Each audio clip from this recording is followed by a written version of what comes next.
You're listening to Get Tilted, only on Fantasy Now Plus.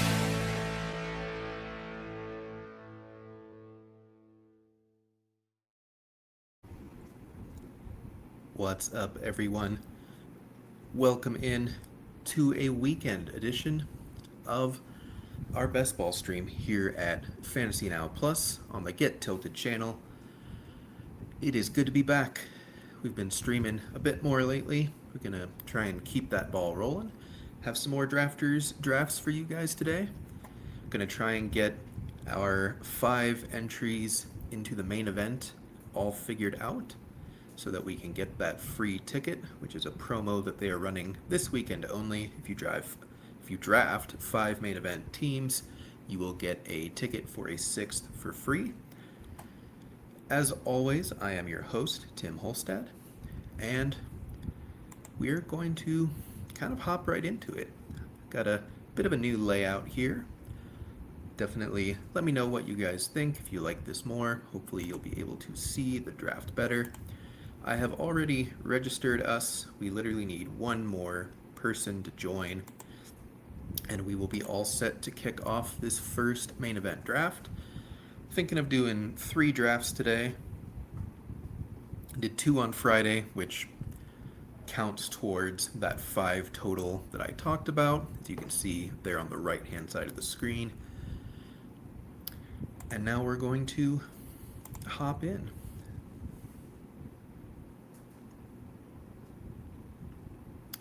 I am in the 5 hole, and what do you know? Lovely fantasy analyst in the space, Eric Beinfor, is in this draft in the 2 hole, which is a lot of fun. Really enjoy his takes, really enjoy everything that he does and thinks about fantasy football. So it'll be fun drafting in this room with him. I don't believe he's live. I don't believe he's streaming. I could be wrong, but this is probably just a secret draft of his, and that's a lot of fun. This is main event number 19 for us, drafting out of the 5 hole. Definitely want to kind of come into this a little balanced, see what happens, see what people do. Don't want to get too over my skis here on the first one. If we like, we can do some fun stuff with the later picks for sure. I think I did JSN on both of my other teams on Friday. So we're going to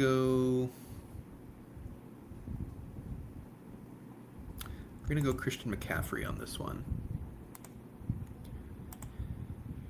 I want to shake things up from JSN. As you can see, I have 7% exposure to JSN across all of my portfolio.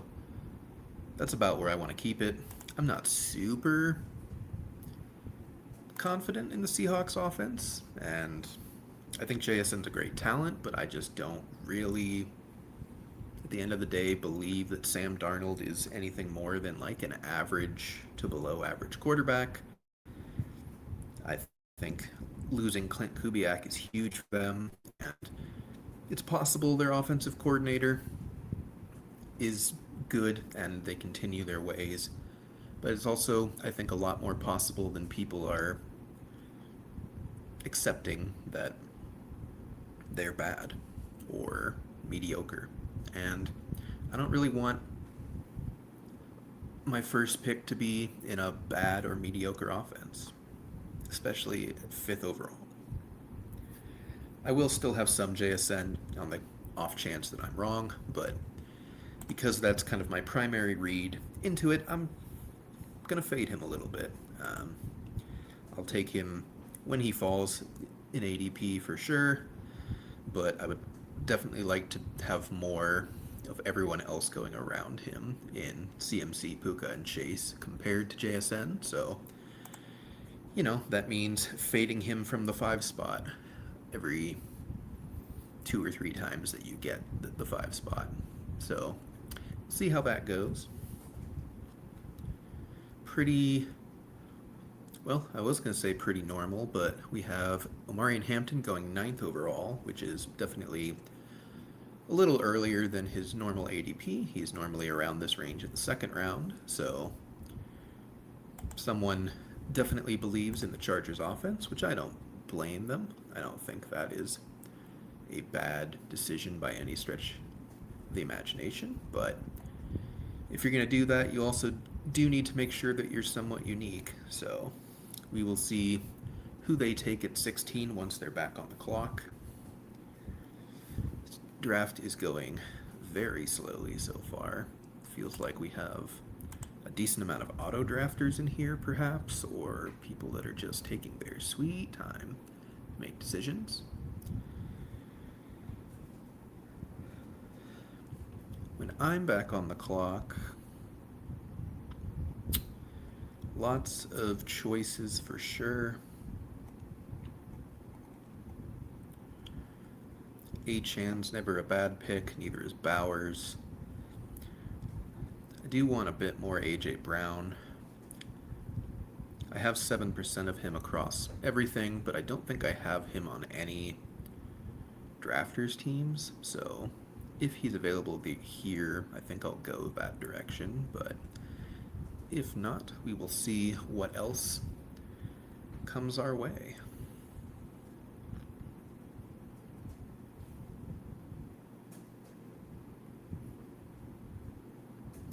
This drafter might just be auto drafting. Seems like it. He takes Brown, which is fine.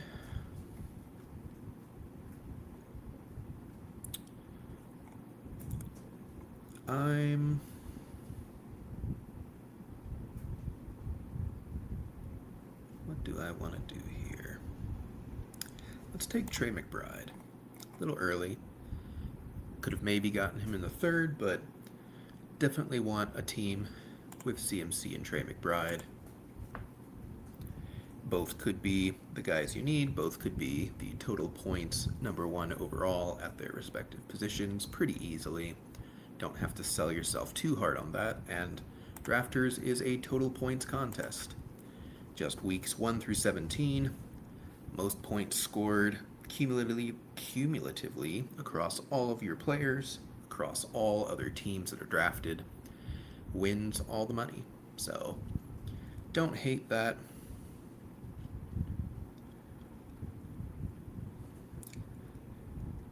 Got a few picks coming up here. About to be on the clock. Olave goes.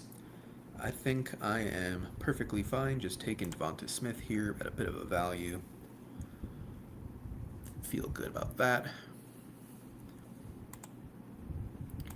So through 3 rounds, we have Christian McCaffrey, Trey McBride, Devonta Smith. Not the most unique combination, but certainly will be a bit more unique than your standard draft might have, so that feels good. And folks, as a reminder, thanks for tuning in. Definitely appreciate y'all joining in. If you have not signed up for Drafters already and you would like to do so, definitely use our promo code you see in the bottom right, FN Plus with a plus symbol. When you make your first deposit up to $100, you will get a full 100% deposit match. So if you deposit $100, you will get $200 total in your account, which is definitely nice. What is up? Why CMC over JSN? Covered that a little bit at the time. I'm just a little wary of the Seahawks offense for 2026. I still don't really believe in Sam Darnold that much as a talent, to be honest. He's a pretty average to mediocre quarterback. I think he was, obviously they won the Super Bowl, so he's not like bad, but I think he's average. I think he needs a good system around him and good players around him, and obviously JSN is an elite talent. I definitely agree with that, but there's a chance that their offensive coordinator is not great or is just fine. There's a chance that Jadarian Price is a meaningful step below Kenneth Walker from a talent perspective at running back. They still really only have, like Rashid Shaheed and an aging Cooper Cup, a second year Torrey Horton, and like a mid tier tight end in AJ Barner around them. So I think there's just a possibility for solid team regression. I think that JSN will still have a large target share. I think he will still be the alpha.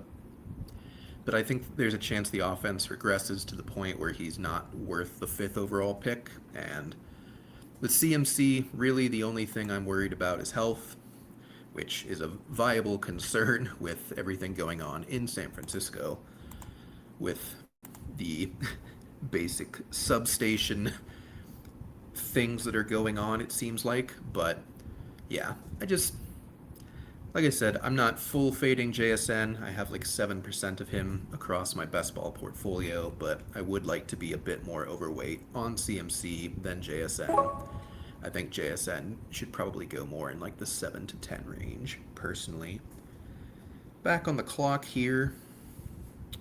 CMC, McBride, Devonta Smith. Not really interested in Javonte. Let's take Teteroy McMillan. I think he's just a talented second-year player. Chris Brazell is out for the season, unfortunately for them, so that is part of the offense that they were excited for and hoping to improve that is now gone. But for the most part, I think he's the type of receiver that will just kind of ascend regardless of quarterback play in Bryce Young. I think he's pretty similar to Drake London, to be honest, of just he's going to be good, he's going to get a lot of targets, he's going to do a lot with those targets. How great the season is depends on health a little bit, but also just touchdown luck. So definitely don't mind taking him in the fourth. I've had him a few times in the fifth, but I don't think he's a bad click in the fourth by any stretch. We are back on the clock here. J-Mo is interesting. Mike Evans is interesting. Judkins, Watson, Adunze. Was interested to see if Burden would fall with the injury news, but he did not. Loveland did climb. Do I want Rome? I don't think so. Let's go Mike Evans. Let's go a 49ers stack. It's not the most fun click in the world to say that two 30-plus-year-olds on the San Francisco 49ers stay healthy all season, but crazier things have happened, and we can't predict injury. If we could, then fantasy would be a whole lot easier, and that's okay. But through 5 rounds, have a anchor running back team building so far. CMC at running back, Devonta Smith, Teteroy McMillan, Mike Evans at wide receiver, and Trey McBride at tight end. Team right after me in the 6th slot took Parker Washington in the 4th. That's definitely early for Parker Washington, but I have become Parker Washington pilled, so I think that's probably still a little high, but I definitely think he is more of a fifth round pick type of wide receiver. I think that is totally fine.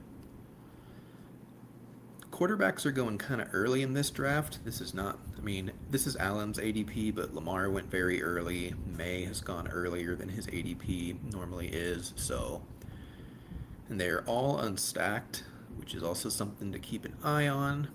May have some players that are not necessarily super into the idea of stacking,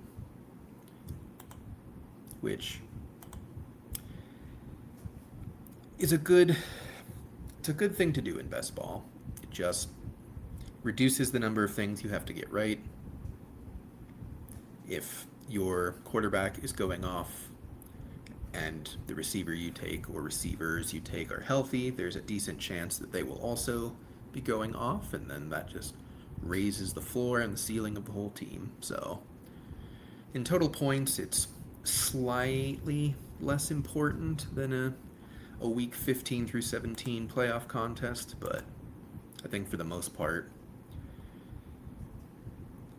it's still a good idea. Something tells me I am not going to get my choice of the top 3 guys here.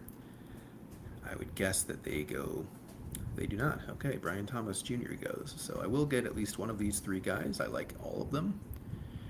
If I have my choice of all 3 for some reason, I would probably take Carnell Tate, but we'll see. We'll see who's left of the 2 remaining. Tate goes, so Jadarian Price, I think, to me, is the last running back of a tier. Happy to pair him with CMC here. See how that goes. You know, I don't want to stack multiple Seahawks, so am fine not having taken JSN at 5 and getting Price here. In this world, Price just pays off his ADP, JSN does not. Doesn't mean JSN's a bad pick or that Price is a great pick. It just means in the range of outcomes, there's more flexibility here. Obviously, hoping to get Jalen Hurts here at 77. We'll see if he falls all the way back. This is definitely a place where people will double up on quarterback or will take unstacked quarterback. So we will see if this happens. If not, I think Tony Pollard goes. Okay, I get Jalen Hurts, so I'm just going to take him. Not going to think too hard about that. That feels nice. Love being able to pair him up with Devonta Smith. We now have 1 quarterback, 2 running backs, 3 wide receivers, and 1 tight end through 7 rounds.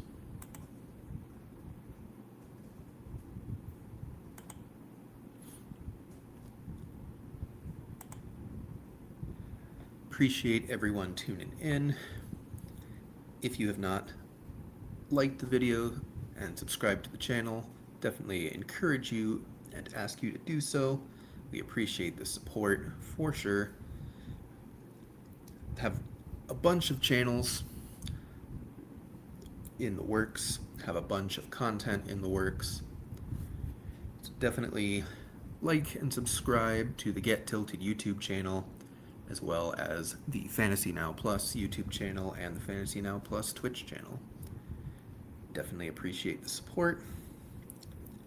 Happy to talk fantasy football, regular football, dynasty, redraft, best ball, of course. Anything that you want to talk about. If you have a home league draft coming up, you have questions, you have keeper decisions,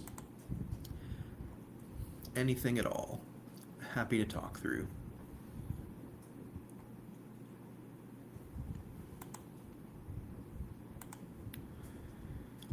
12 hole's doing not necessarily bad things, but he's doing interesting things. He's basically gone hero wide receiver so far. He pulled up Lamar Jackson to 36. He pulled up Kyle Pitts to pick 60. He's pulled up Stephon Diggs to pick 84. But then he's making normal ADP picks, like the second pick of every turn. And he did for Lamb and Cooker, a normal combo, but Breece Hall at 37 is good. Bucky Irving at 61 is good. He pulls Harold Finn up as well. It's certainly not the wrong decision, but it will be a unique team for sure. And in a total points contest, uniqueness is a good thing. So I think it's a totally viable way to draft. If you think you know player takes better than the market, if you think that you have a better read on a certain team or a certain situation than the market, who's to say you're wrong? You know, you don't want to just capitulate to the market at every single pick and every single player and every single position. Like, that's kind of difficult to overcome. So, alrighty. I'm actually going to go a second tight end here and be done. I'm going to take Tucker Kraft. I think pairing him with McBride is good. It makes sense. McBride's going to cover most of the weeks anyways, but Kraft offers you upside, offers you ceiling that is somewhat rare at the tight end position, enough so that he could even be flexing on Drafters, which is a full PPR website. And he will almost certainly be healthy for week 14 when Trey McBride is on bye.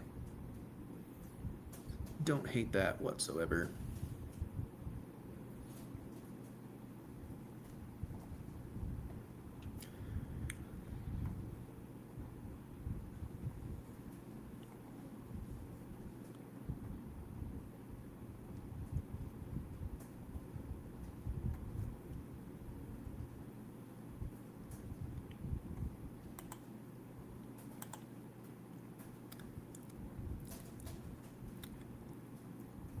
Line 4 goes Herbert, who is a huge faller, and Kincaid.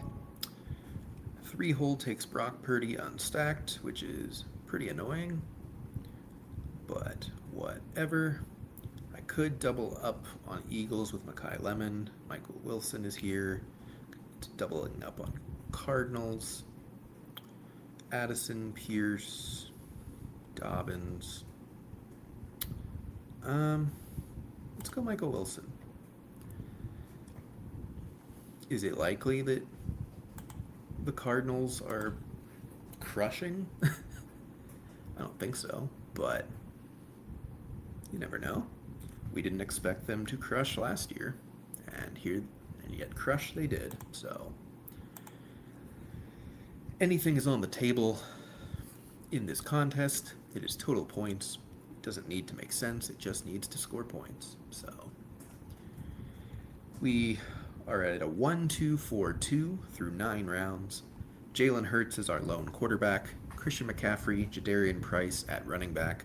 Devonta Smith, Tedaroy McMillan, Mike Evans, Michael Wilson at wide receiver. Trey McBride and Tucker Kraft at tight end. I think we are pretty much done at tight end. Don't really need to take a third one late.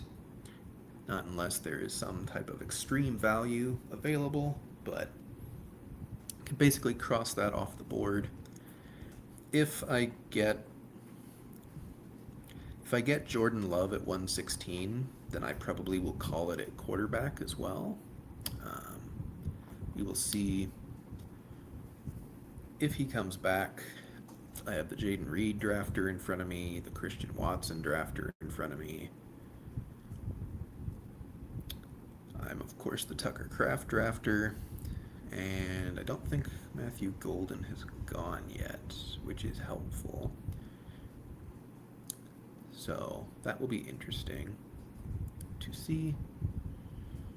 Mekhi Lemon all the way to 109 is actually a really good value. I was considering him at 101. Just didn't know if I wanted to double stack Eagles pass catchers. A lot of folks not stacking in this room, which again is not the worst. It's not like a death sentence by any stretch, but it is certainly interesting. I'll just say that. It's interesting. 3 picks till we're up here. I think Addison and Golden are good picks. I love Bill. I love Jordan Love. So plenty of guys here that feel good. Totally happy to take.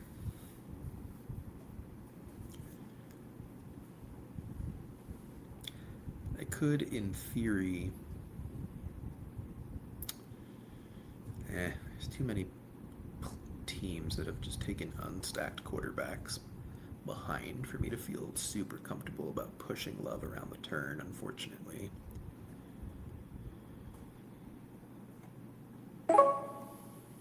but I also have Bryce Young. I have Jacoby Brissett. Um, we're gonna take Jordan Love. Would love to, ah, would have loved to try and push it, but folks being a little funky in this draft, so don't want to play quarterback chicken personally. It's not really a fun game for me. But I do think we're definitely done at tight end. We're almost certainly done at quarterback unless I can get like Jacoby Brissett or Bryce Young like much later, like 13th. Honestly, like much later. So I'm not going to worry about that for a while.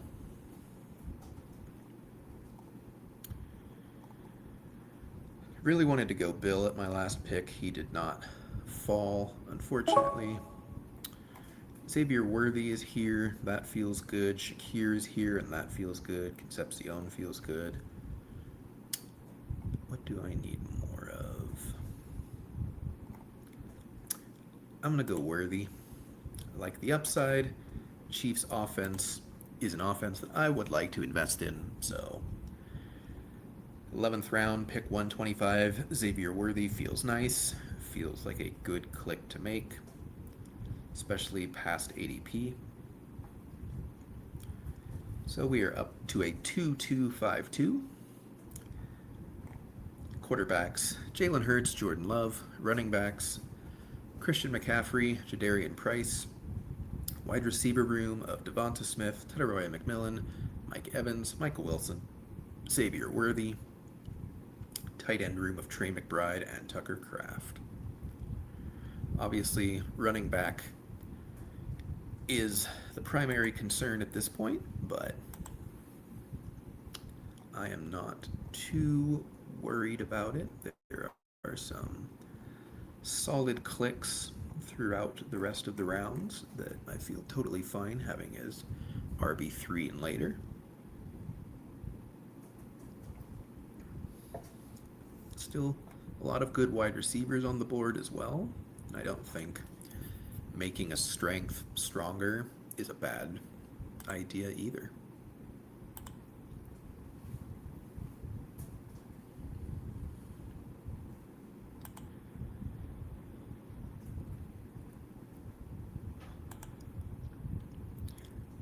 As far as NFL news is concerned, we got word that Luther Burden will miss some time with a groin injury. We don't really know the full extent of, is it a tear, is it a strain, what it is.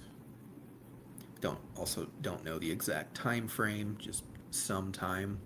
Didn't sound season ending. It didn't sound, I don't even know if they're going to put him on IR or on the PUP. We will keep our fingers crossed for that they do not, but something to keep your eye on. He did not fall at all in this draft. He went at pick 42, which is ahead of ADP for him, I believe. So if he falls into the 5th, I think he is an auto click. If he somehow continues to fall past that, again, just draft him every time. I don't really see a good reason why, even if he misses a few games. He's just talented, he has opportunity, it's a good offense that we like, and I think we should lean into that. About to be on the clock here.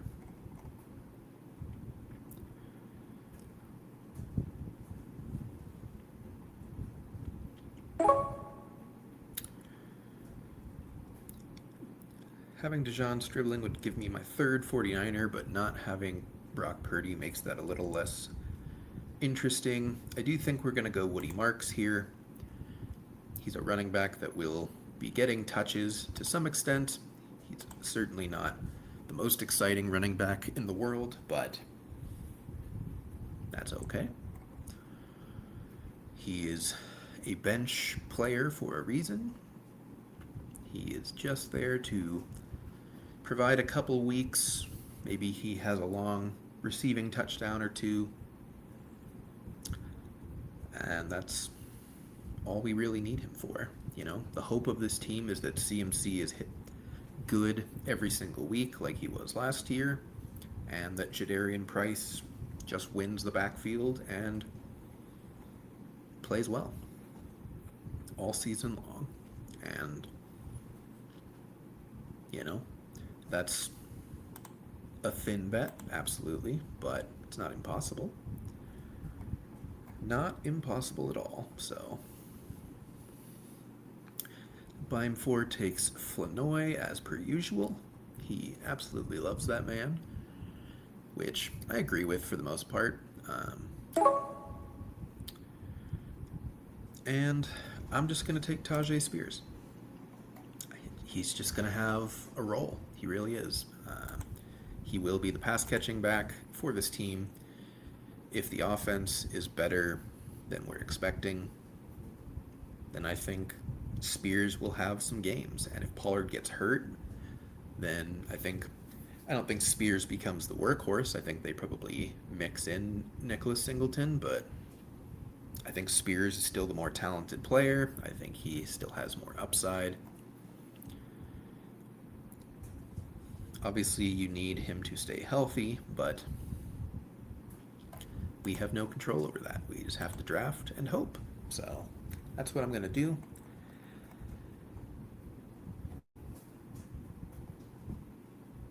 Feeling good about this team so far.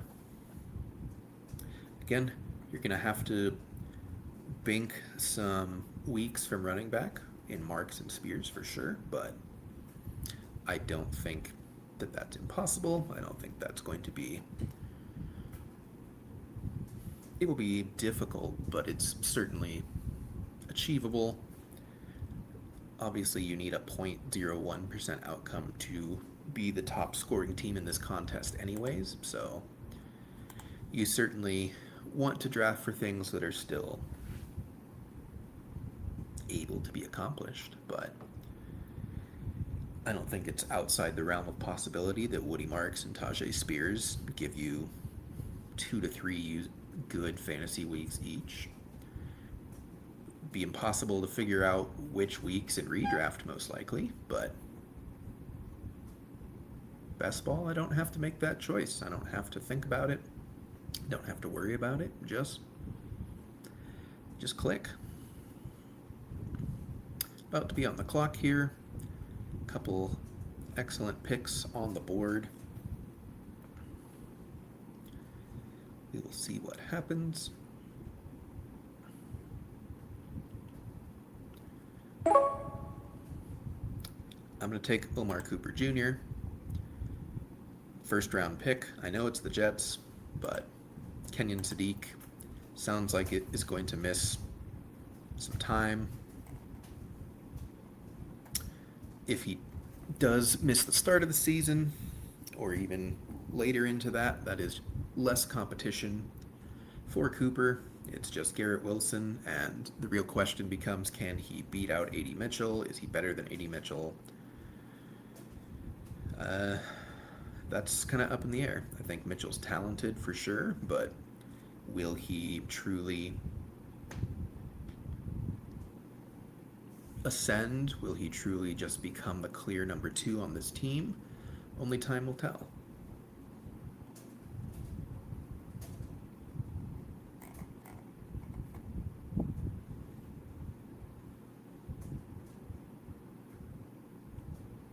About to be back on the clock, and I'm going to take my other favorite pick, Travis Hunter. I have said it to death. I will say it over and over again. I can get the number 2 overall pick from last year in the 15th round on a good offense, and all he needs to do is beat out Jacoby Myers or Parker Washington or Brian Thomas Jr. or have any of them get injured, and he is a smash.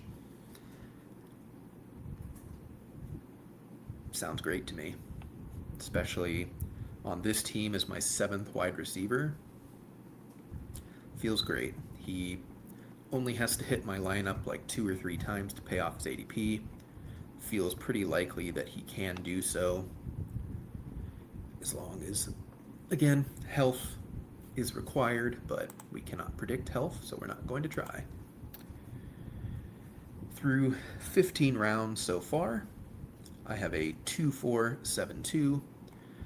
Again, at quarterback, just Jalen Hurts, Jordan Love. At running back, we have Christian McCaffrey, Jadarian Price, Woody Marks, Tajay Spears. 7 wide receivers, Devonta Smith, Tedoroy McMillan, Mike Evans, Michael Wilson, Xavier Worthy, Omar Cooper Jr., and Travis Hunter. And at tight end, we went somewhat double elite, Trey McBride in the 2nd, Tucker Kraft in the 8th. We have 5 picks left. Definitely going to lean running back for a lot of them.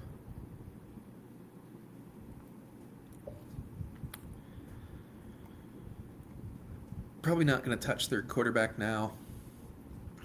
Again, like maybe if Geno Smith comes like all the way to 197, I would consider it, but I'm not really looking at Geno Smith. I don't feel like I need Geno Smith with Hurts and Love. Different bye weeks, that feels good.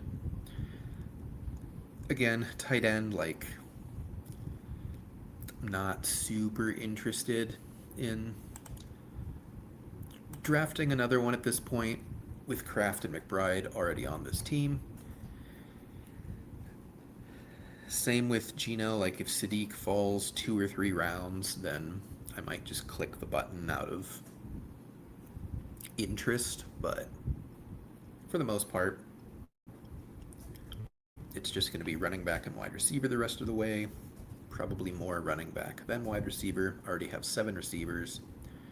Went anchor running back, so definitely want to get some bodies in here. I have a clear target here at the top, but he goes, Ray Davis goes, which sucks, but that's okay.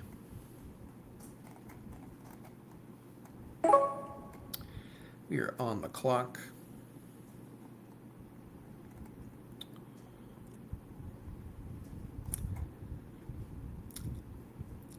I haven't taken him enough, but I'm just going to keep taking Justice Hill. You know, we want to invest in the Ravens offense. We feel good about it. Derrick Henry's not a pass catcher. He's just not, and Keaton Mitchell's gone. I don't think Adam Randall's a pass catcher. Despite being a former wide receiver, he's actually like really bad statistically at pass catching, which doesn't seem possible, but is. And then Rasheen Ali's not really a pass catcher either. He's more of like a bruiser, average guy. And that's the running back room. So I think Justice Hill is going to score points. If he has, he's almost certainly going to score a couple touchdowns. So it's just a matter of when he does it. Is it in the same game? Is it for a lot of yards? Is it a 2-yard touchdown? And it doesn't really help. I don't know, but he's going to get playing time. He's going to get receptions. Good offense. And he will get even more playing time if something happens to Derrick Henry. Again, he won't be the workhorse. He won't be like a spend all your fab and redraft type of running back, but he will be useful. So, want to invest in that.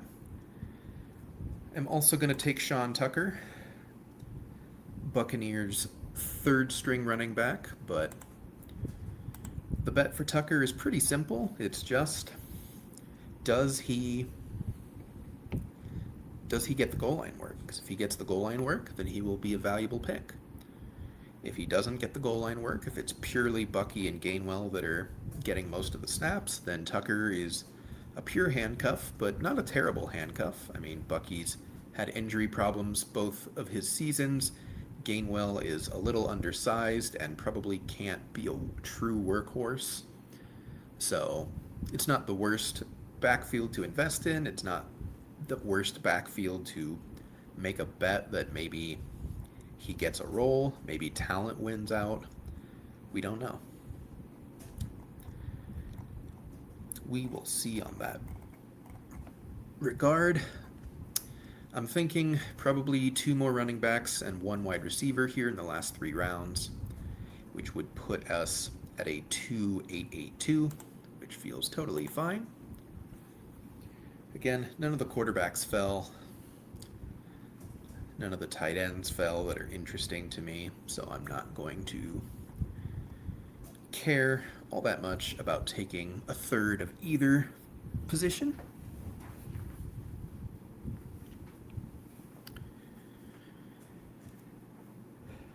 Running back targets, probably not Singleton with Spears.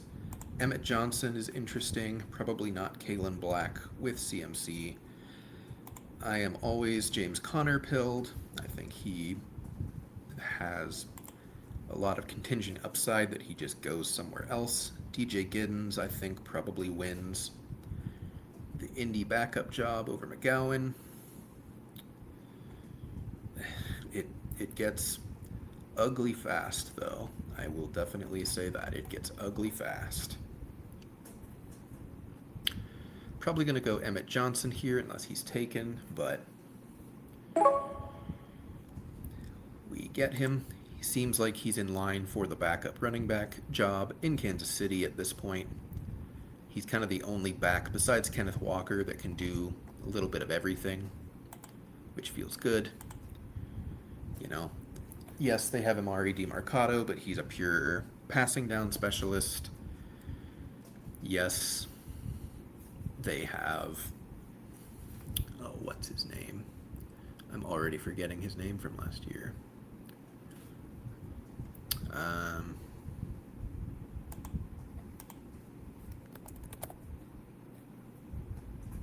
Brashard Smith, that's what it is. He's still a Brashard Smith, but I don't think he really is good enough at this point. I think Emmett Johnson was a much better prospect. I think Kansas City's probably ecstatic that they got him. I am once again going to take James Conner as my 8th running back. I think he just gets playing time. I really do. We'll have a wide receiver in round 20 to close things out, and then I will recap this team, and we will jump into another draft. Feel good about this roster. Little unique. Didn't really reach for anyone. Didn't get any crazy ADP values in this one, but that's fine. Have Hurts and Love both stacked up. Feeling solid about this team.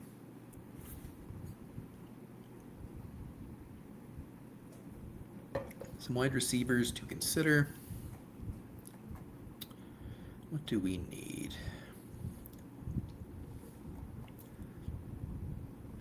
Probably a safer receiver. I don't think pairing Christian Kirk with Evans and CMC makes a ton of sense. I think Devon Vele is a fine click.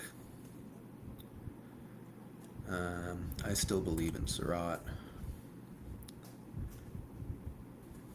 It stops being safe very fast. Chimeri DK could get you a special teams touchdown.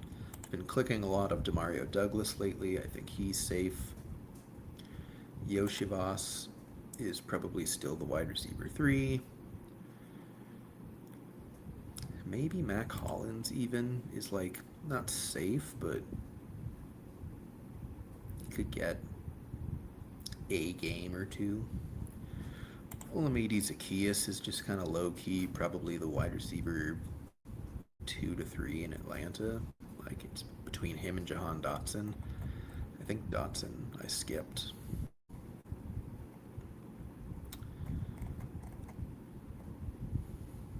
Vele goes, which is a bit of a bummer. I'm probably going to go Pop Douglas again. Yeah. He's going to play.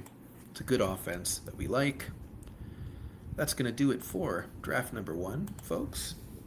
As I said, finished with a 2.882. Jalen Hurts and Jordan Love at quarterback. Went major anchor running back. 8 total. Christian McCaffrey, Jadarian Price, Woody Marks, Tajay Spears, Justice Hill, Sean Tucker, Emmett Johnson, James Conner. Wide receiver have Devonta Smith, Tedaroya McMillan, Mike Evans, Michael Wilson, Xavier Worthy, Omar Cooper Jr., Travis Hunter, and Pop Douglas with Trey McBride and Tucker Kraft. That is our first main event draft down of the day. We are going to quickly join that fast draft, hopefully. Sweet. Got in with just one more open spot. So that will start almost immediately, which is lovely. And there we go. That is filled.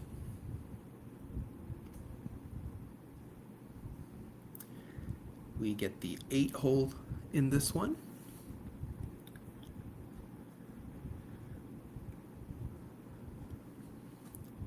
No Eric Beimfor in this draft. Not really any of the same people from the last draft either that I can see, so will be a unique drafting experience, which is good. As a reminder, folks, if you'd like to join us drafting on Drafters and you have not signed up yet, you can do so using the promo code FN+, that is just the letter F, the letter N, and the plus symbol.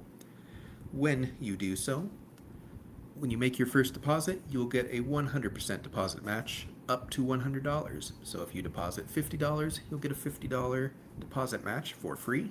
If you deposit $100, you'll get $100 free. And right now, as I mentioned in the beginning of this video, if you draft 5 main event drafts on Drafters this weekend, today being the last day, you will get a ticket for a 6th main event draft for free. So you could, in theory, sign up, pay $100 today using that promo code. You'll get $200 into your account, spend 75 of that on 5 main event drafts, and then you'll get a free ticket to a 6th main event. So you could make a pretty decent dent into a pretty sizable portfolio of main event drafts just by depositing with the FN Plus promo code and drafting 5 teams this evening before Sunday is over. NFL season is just around the corner, just about a month plus out. There's still plenty of time to get in, draft your best ball teams. I'm sure lots of you have redraft teams and redraft drafts happening in the next several weeks. If you have any questions, any thoughts, anything that you want my opinion on, definitely feel free to drop in the chat. Happy to talk through it. Happy to have that conversation. I'm going to take Jonathan Taylor here. I like Genty more, but I actually don't have a Jonathan Taylor Drafters draft yet, and I would like to fix that. I'd like to have at least one. So we'll take Taylor here. Feels totally fine. I am overweight on Jefferson and Lamb. I tend to like wide receiver more because I can still get a running back here in the second that I like, but who knows? Maybe we will go robust running back in this draft. We went anchor RB in the last one with McCaffrey. Maybe the board falls in a way where we're taking a bunch of running backs early. We will see. Pretty standard first round here, depending on what happens at the 12 pick. I assume they're going to auto CeeDee Lamb, and they do.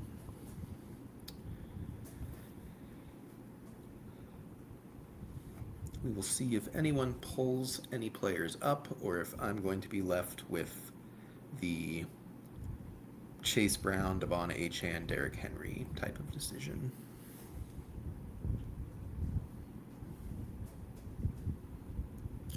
Most likely, that is usually what tends to happen, but you never know until it actually happens. So we'll sit here and see.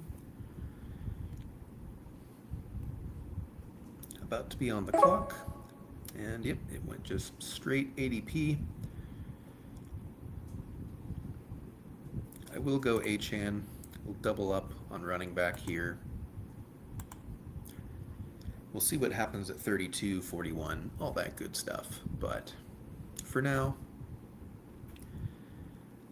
I'm still willing to invest in Devon Achane specifically, I think the Dolphins' offense in general is scary for sure. I do not want to be over indexed on Malik Willis. I have no idea what wide receiver to even draft at this point. They don't know what wide receivers they're starting at this point. I think Greg Dulcich is a good pick, but like good for 15th, 17th round tight end, not like a must draft, redraft tight end or anything like that. I think he will probably have 3 or 4 good games, and you'll never know when that's going to happen, but that's totally fine as like your tight end 2 or 3 in best ball. And that's the whole Dolphins offense. Like, we're probably not going to know their wide receiver starters until the last couple days that drafts are happening. And even if we do know them, I don't know if we're going to want to draft them, to be honest with you. So it's a weird situation in Miami. It's a situation that I think most people are staying away from for sure. And I think rightfully so, unfortunately. Nothing too crazy happening in this draft so far. Would love to get Jeremiah Love here at 32. I'm not going to expect it, but would love if it happened.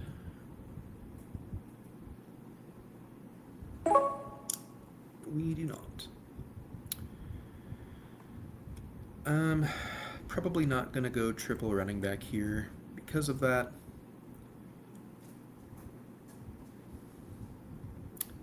Let's go Emeka Egbuka. I only have 5% of him. Want to bump that up just a bit, get more in the 7 to 8% range. Was skeptical of his true ceiling early in the summer, but I think he's got enough ceiling. I do. He's almost certainly going to be the number 1 target on this offense. I think, if the first half of his season happened in the second half, he'd be going even higher. The Bucs offense in general was just really weird and really injured. If they stay healthy, if things aren't weird, if Baker is pissed off because of being disrespected in contract stuff, then I think Egbuka has a real chance to pay off this ADP and some. So don't want to full fade him. I think that's a mistake. Don't know if I'll have any of him in redraft leagues necessarily, but I think he's fine to have a normal percentage of exposure on in best ball.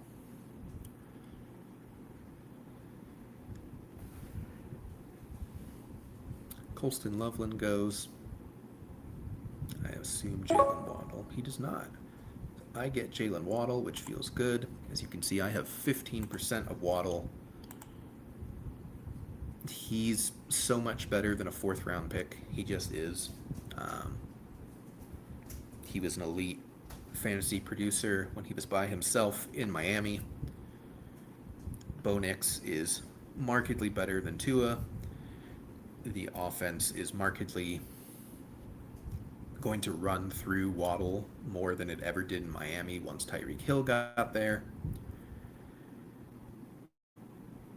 And I just think Waddle should be going right around here at the 2-3 turn. Like, what's the difference between Jalen Waddle and Devonta Smith? I don't really see one, to be honest with you. I don't really see one. So anytime I can get him back into the 3rd, even into the 4th especially, I'm going to smash the button, happily take him. I think he's probably one of the most mispriced players on the board and probably the most mispriced player in the first 4 rounds.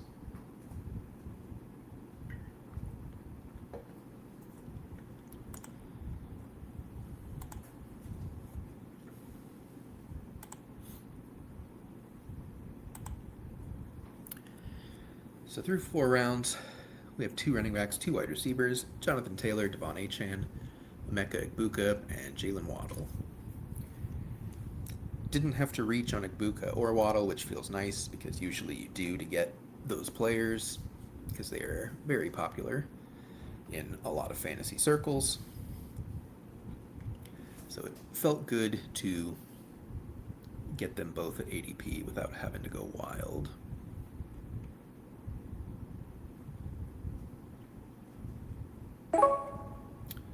Mike Evans goes. I think I'm just going to click the button on Quinshon Judkins here.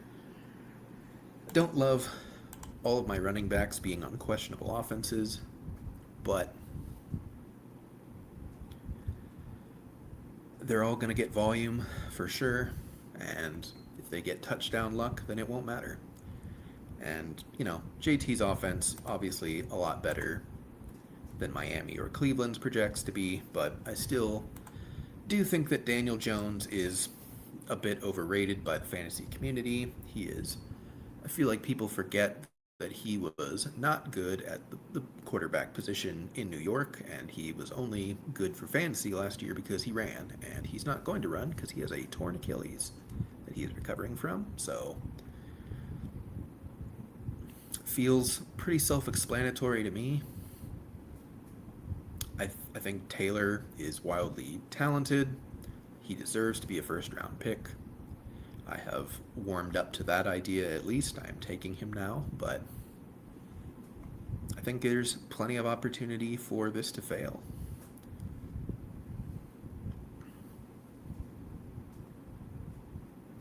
About to be on the clock here in the 6th round. Tyler Warren goes. I was going to take him if he fell. Do I take my 4th running back with Price again? I could take Jordan Tyson. Let's go Jordan Tyson. Loved Tyson as a prospect. Loved the landing spot. I think he's the perfect Robin with potential to be Batman to Olave's Batman with potential to be Robin. I think Tyler Shuck could really take a big step this year. He was much better once he was playing NFL games than I know most of the Dynasty community thought he would be, for sure. If he does take a step forward, then I think the sky's the limit.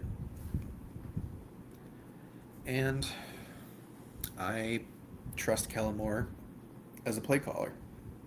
I really do. So I think Tyson's a great pick in the 6th round. Would love to get more of him. A lot of my exposure is from early pre-draft when you were guessing on Tyson's draft capital and location. He was still kind of going in this 6th to 7th round range, if I remember correctly, so not really a big price difference or anything to that extent, but we will see how everything goes. We are playing quarterback chicken here into the 7th round. Every single top pick is a quarterback. We are still not taking quarterback. I assume the Chase drafter will finally take Burrow. He does not. We are really playing quarterback chicken here. Okay. Well,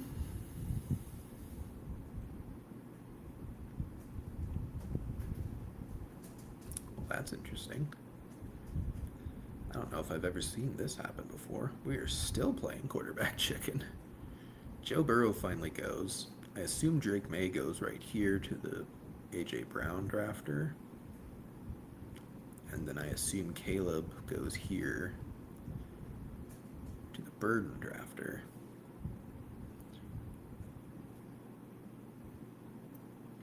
Maybe.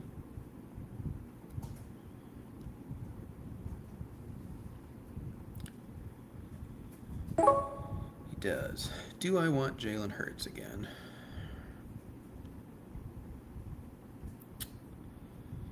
I'm going to say no.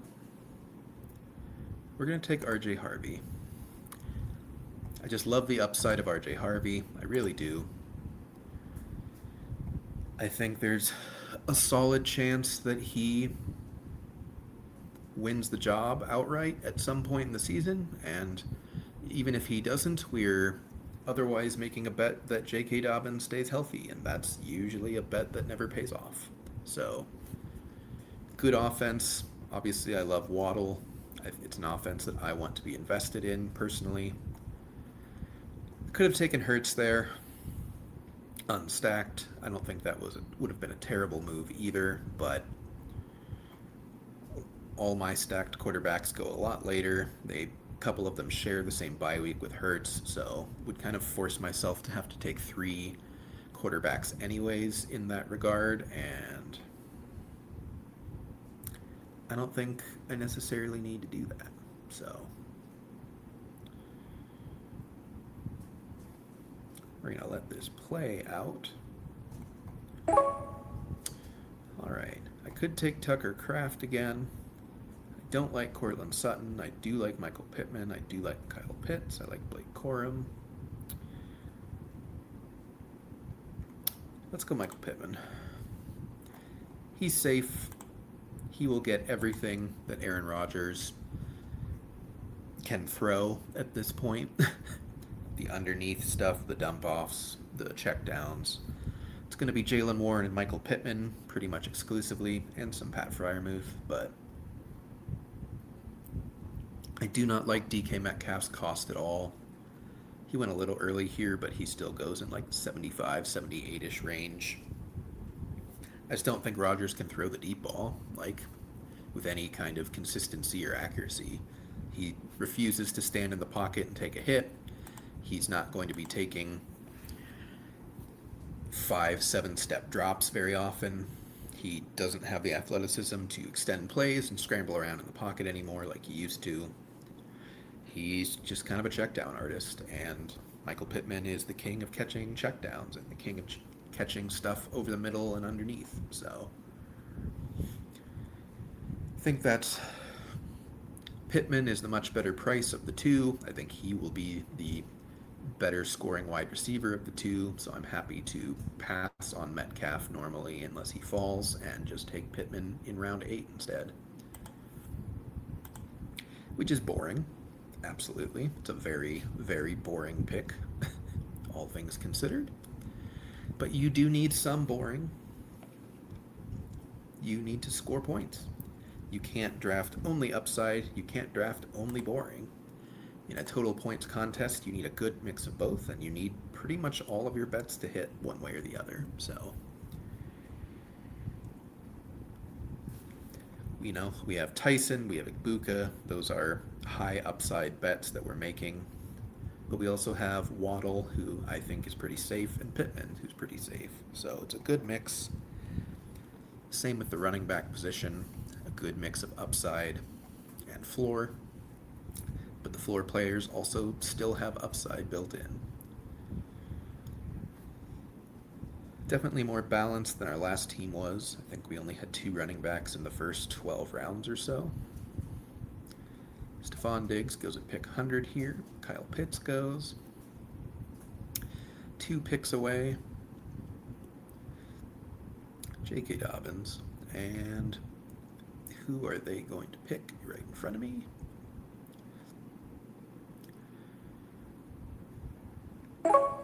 They take Matthew Golden. I'm going to happily continue to draft Harold Fannin Jr. I know it's the Browns. He's just that talented. He really is. So, love Fannin at this spot. I think he's got all the talent in the world. I think he can truly succeed where he needs to. And now we're going to play the game of, can we get Bo Nix at 113? I hope so, although there are teams doing some weird stuff at quarterback for sure.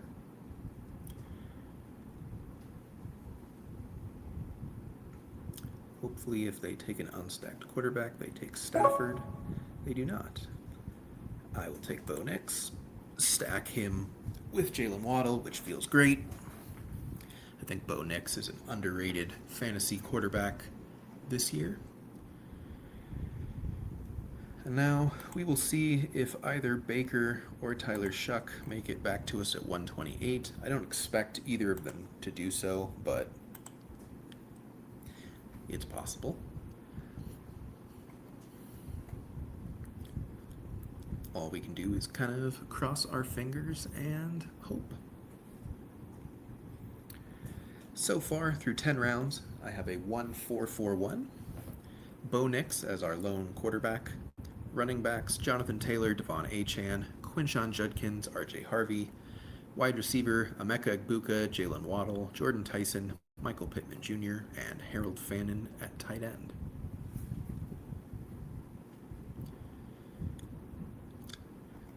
Like this team a lot so far. Feels very balanced. Feels like there's a lot of upside available in this position.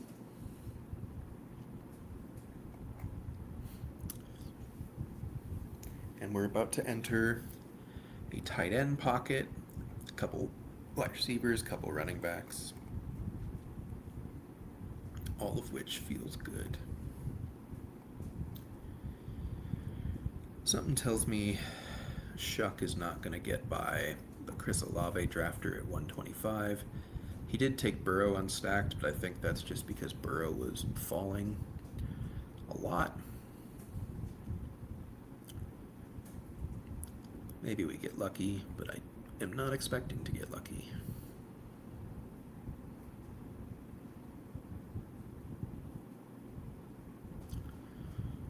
He passes, but then Shuck goes unstacked anyways, so that's cool. That about sums that up. There is tight ends galore on the board here, which I probably am going to take one. The question is which one? Sam Darnold goes really early. We are quarterback thirsty here. Or do I take Malik Willis?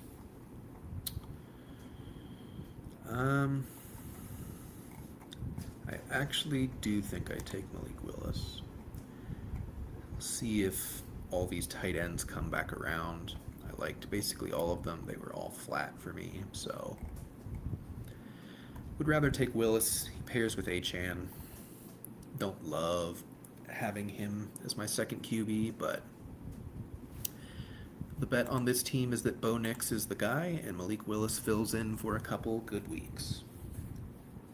And whatever else happens, happens. So that feels fine. Don't know if Willis would have made it all the way back to me at 137. Kind of doubt he would have. We are 3 picks away here in round 12 of our second draft. We'll be doing one more draft after this, folks. Get to my 5th of the weekend, get that free ticket. So if you want to join that third draft, please feel free. Back on the clock here, Ferguson and Andrews both feel good. Chris Rodriguez is interesting. Shaheed.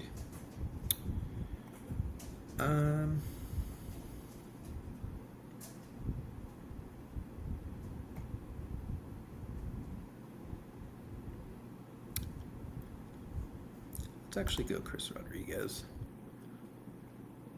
Don't have Tootin on this team, don't have any other Jags on this team at this point. Would like to get at least one Jag on basically every team that I draft.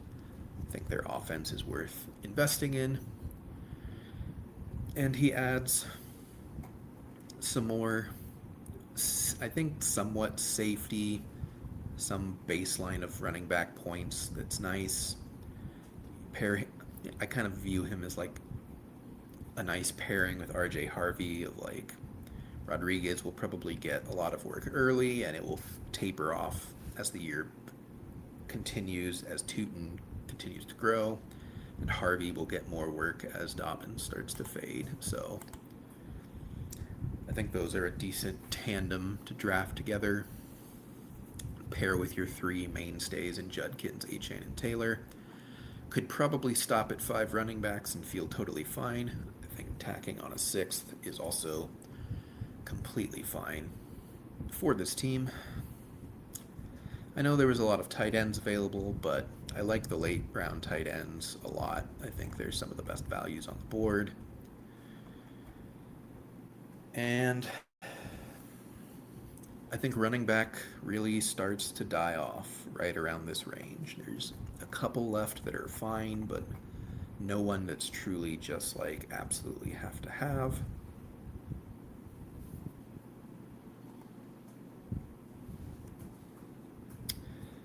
If Daniel Jones comes back, I might consider it at 152. It's late. It's only stacked with JT, but you know, it's a little bit safer point wise at quarterback. We'll see.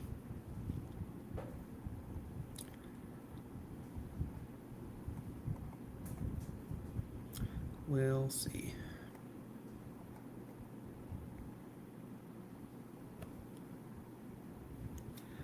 About to be on the clock here. They might auto. Do they auto Daniel Jones? They do not. They take Jaden Blue. So the 2v2 for me is Daniel Jones versus Denzel Boston. I think we're going to take Daniel Jones. Take ourselves out of the Aaron Rodgers or Shadur Sanders sweepstakes. Just feel comfortable with our third quarterback. And probably annoy the drafter behind us who only has one quarterback and had Tyler Warren. Sometimes you win by hurting other teams as well, as long as it doesn't hurt your team to hurt other teams.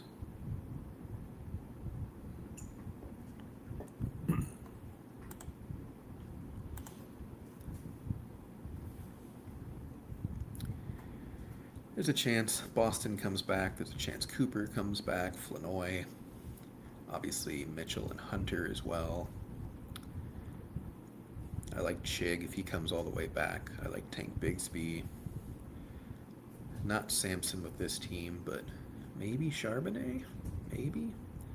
I think that would be a viable sixth running back. Just like a pure wait and see late round guy. I don't know. We'll find out. I'm going to guess Chig goes at 159. If I had to guess. He goes at 158. So that's fine. Could definitely use some wide receiver firepower. It's been a while. I haven't drafted one since round 8. Could use a couple more upside swings for sure. One pick away. Probably not going to do Travis Hunter at 161. I will go Flanoy. I have 9%. Would love to get that a bit higher. I just like the upside. You know, he has scored 20 plus fantasy points with both CeeDee Lamb and George Pickens and Jake Ferguson all healthy, for that matter, in a game just last season. He's trusted by the team. He's trusted by Dak. He has enormous contingent upside. Great offense. I think he's a perfect 5th to 7th wide receiver on your team. You know, he's probably only going to hit the lineup 3 to 4 times. That's all you super duper need him for.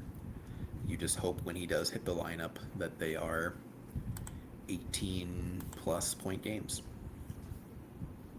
Probably not going to be, but you can hope.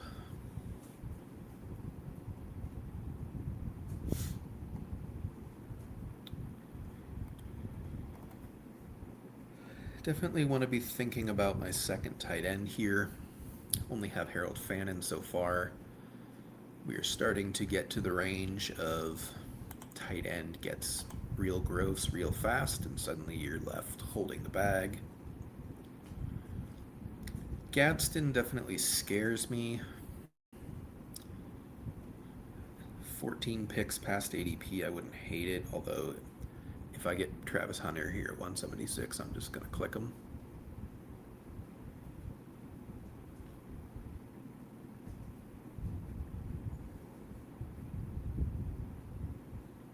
If he gets autoed, that would be very, very annoying. He does not. Gadsden goes. So I will take Travis Hunter, which feels great, because I could have easily taken him at 161, but I'm just going to keep packing the bags full. I'm probably up to like 24% Travis Hunter now. Easily my biggest stand player. If I'm gonna die on a freak athlete who's the number 2 overall pick and a good offense, then I'm gonna die on it. You know.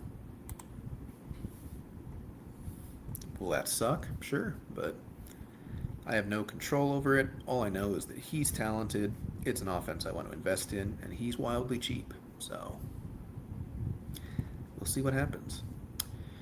If he comes back, I'll probably take Greg Dulcich here. I don't love having 3 Dolphins, but it's at least the 3 Dolphins that I feel the strongest about scoring fantasy points. We'll see if he gets back. If he does not get back, then probably we'll take Gunnar Helm, I'd say. He does get back, though. We'll take Dulcich. A Dolphins triple stack. What could possibly go wrong? A lot could go wrong. A lot probably will go wrong, but maybe it doesn't. For one single time, it doesn't go wrong. The team next to me has 4 tight ends for some reason. Sure. I mean, at least one of them is Brock Bowers, but that, to me, that's basically three players that really only needed to be one. If Bowers isn't paying off as your second round pick, then your team's already kind of gone and has no shot. So,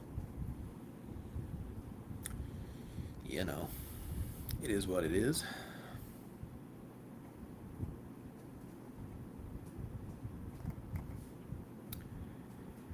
We are through 16 rounds. We have 4 picks remaining in this second draft, and then we will start up a third draft here on Drafters. We'll do one last recap before the final recap. I've got a 3-5-6-2 through 16 rounds. Bo Nix, Malik Willis, Daniel Jones at quarterback.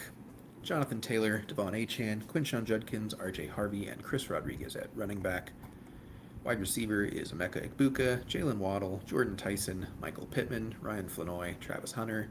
Tight end, Harold Fannin, Greg Dulcich.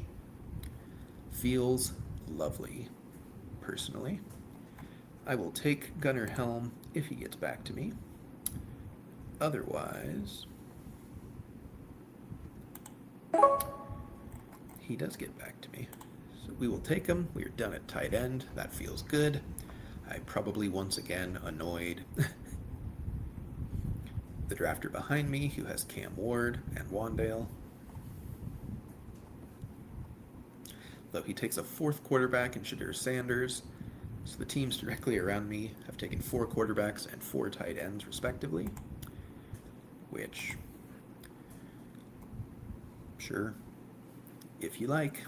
I don't think that's optimal, but I also don't necessarily think... I could see this team feeling like they need 4 quarterbacks, with Cam Ward being your QB1 and Geno and Rodgers being 2 and 3. Like, I could see it for sure. There's a player I'm eyeing here at 209 that I hope gets to me. We'll see if they do. Who's left at running back? Woof. Halani's not the worst. He's also just kind of like, does he really do anything for this team? The guy I want does come back, Keenan Allen. He's going to sign somewhere almost certainly. And on this team, I do hope it's the Colts, because I have Daniel Jones and Jonathan Taylor. So the hope is that Keenan Allen signs as a Colt, is the wide receiver 2 until Alec Pierce comes back. Josh Downs is now also dealing with a somewhat minor injury, so their wide receiver room is currently toast. Needs huge injection of health, needs bodies, and even if both of those other receivers are healthy, Keenan Allen will get work as a Colt, and that's the hope. when drafting him is that he simply just gets work. He gives you upside. He gives you 2 or 3 weeks. It's all you're hoping for in round 18 is 2 or 3 weeks. I think I'm going to stop at 5 running backs. They all have different bye weeks, so I don't have to worry about that. Like, Judkins is probably a flex every week, and then Harvey and Rodriguez, you hope, is just a good running back. In aggregation between the two, wide receiver a little weaker on paper. Could use some juice for sure. So yeah, I think these final 2 picks will probably be wide receiver for me. And there's just more clickable, stomachable talent available at wide receiver at this point.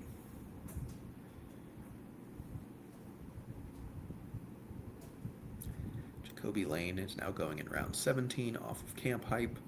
I don't think that's wrong necessarily, but it's certainly rich. I'll say that. I'm going to take Malachi Fields. I only have 2%. It does sound like he's pretty in the mix for the number 2 role for the Giants, especially with Neighbors probably healthy by season start. Rookie, somewhat talented, not like an exceptional prospect profile, but nothing terrible either, I guess.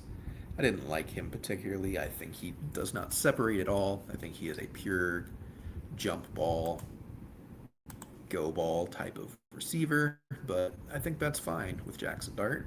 I would rather he be the hospital ball, go get it type of wide receiver compared to Neighbors. I would rather Neighbors be kept healthy. I did not plan this last pick very well. I think we'll go Elijah Surratt. Make the bet. Even though Lane is getting most of the buzz for the Ravens right now, that Surratt can still get there later in the season, they still only have to beat out Rashad Bateman. So that's going to do it for our second draft here, folks. Finished with a 3-5-9-3. Bo Nix, Malik Willis, and Daniel Jones at quarterback. Have our 5 running backs: Jonathan Taylor, Devon Achane, Quinshon Judkins, RJ Harvey, Chris Rodriguez.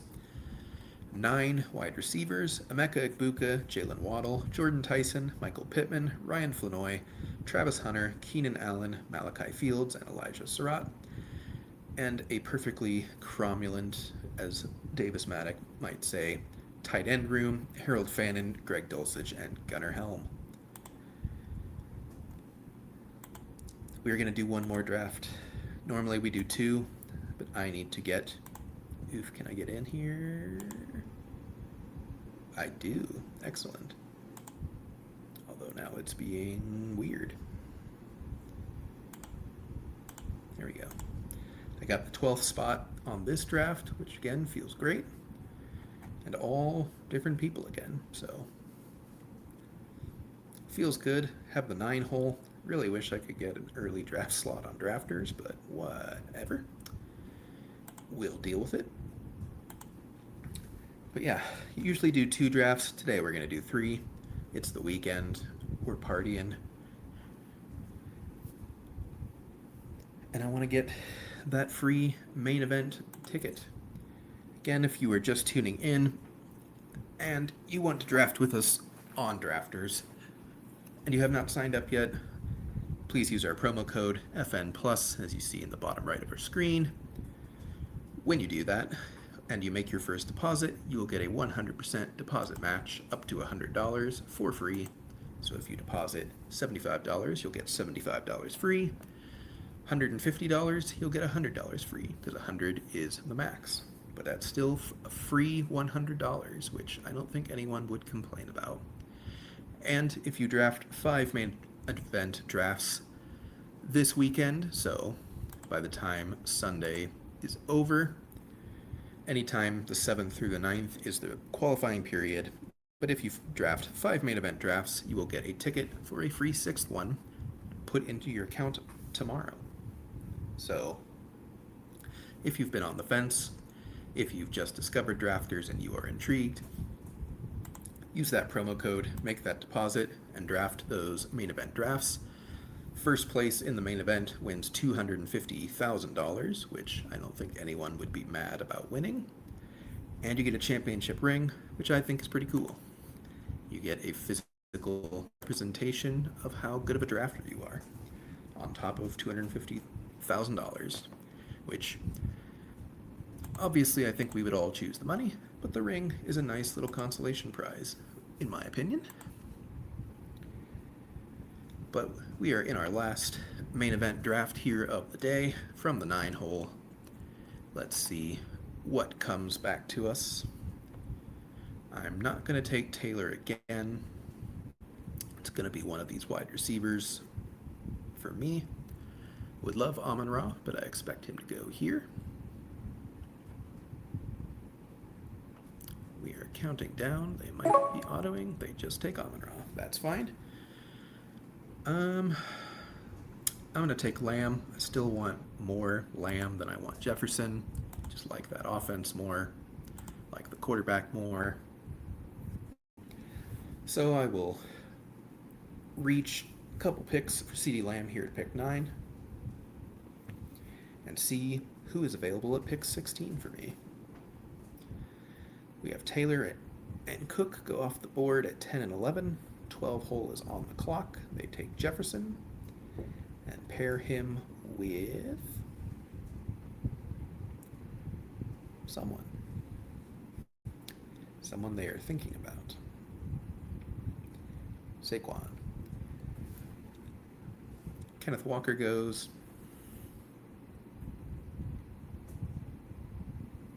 And Amari and Hampton goes. I'm going to get fun. I'm going to take A.J. Brown. I don't have any A.J. Brown on drafters. I have plenty across my portfolio of DraftKings and Underdog, but on drafters, I have not taken A.J. Brown yet. Let's remedy that. Not a super unique pairing, but probably a little less frequent, with Brown going more in the middle of round 2 and Lamb going more in the end of round 1. We'll go 0 RB to start and see what comes back to us at pick 33. 7-hole goes double Raiders, which I think is fun to do at least once or twice. Maybe they're the running back and the tight end that you need. Certainly possible. I think when you do this, you almost certainly have to make sure you get Mendoza, because if they're both hitting, it's probably because Mendoza is starting and is good as the number 1 overall pick.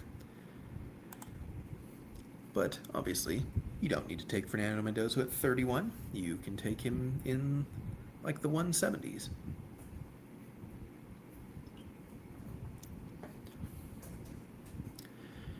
We have Rashee Rice pulled up to 20 here to pair with JSN. We have Drake London with Jamar Chase here. Malik Neighbors makes it into the 3rd round, which is rare. He goes almost immediately into the 3rd round, though. We will see who is available at 33 for me. There are other 0 RB teams that are forming, but they are not right next to me at least, so that is helpful. I'm not going to predetermine my decision until I kind of see who's on the board. I think going 0 RB would be fun, but I'm not going to force it.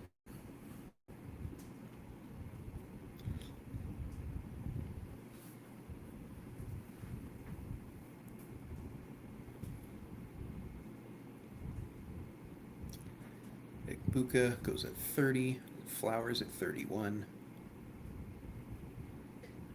and then Josh Allen goes. Don't want Kyron. Let's go Brees. I think Brees is a good pick. Don't want to full fade Brees. I only have 6%. Would love to get that more in the 8 to 10% range for sure. This is a good team to do it. Kind of wanted to do it last draft, but didn't really want to go hyper fragile running back and have two running backs of the same bye week because I had Taylor in that draft, so it would have been harder to navigate. I could go Javonte here if he falls, have a double Cowboy situation. Could go Loveland as well.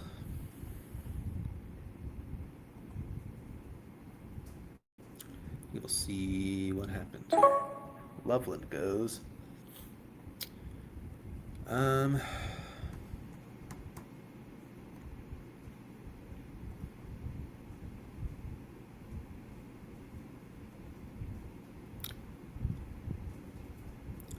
gonna go Terry McLaurin. I have the concept of a plan in my mind. We will see if I can execute it.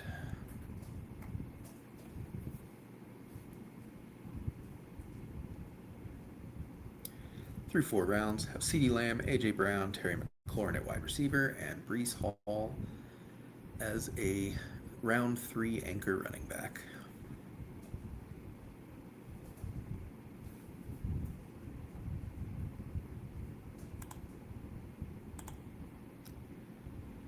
Nothing too crazy. DeAndre Swift at 41 is a little high for me.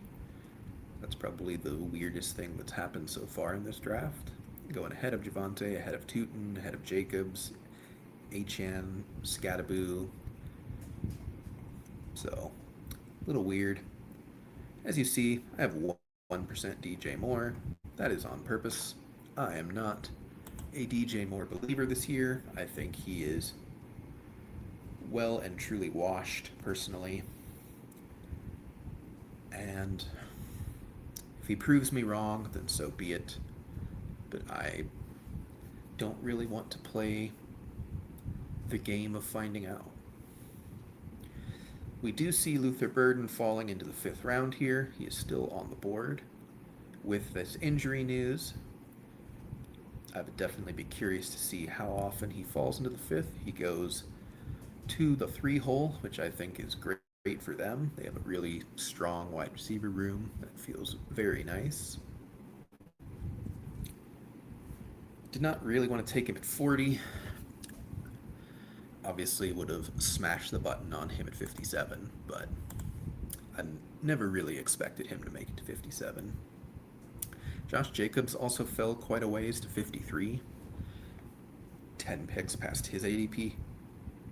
There's no news that I'm aware of on that would be causing that, but definitely interesting. All right.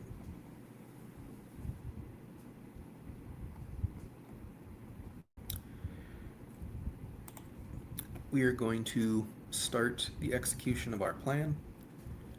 Pick Jaden Daniels here in the 5th round. Obviously, I'm going to try and get Drake May here at 64. Have both of my elite quarterbacks paired up and stacked with their number 1 targets. I don't think you need to do this in every draft. I don't think you need to do this in most drafts.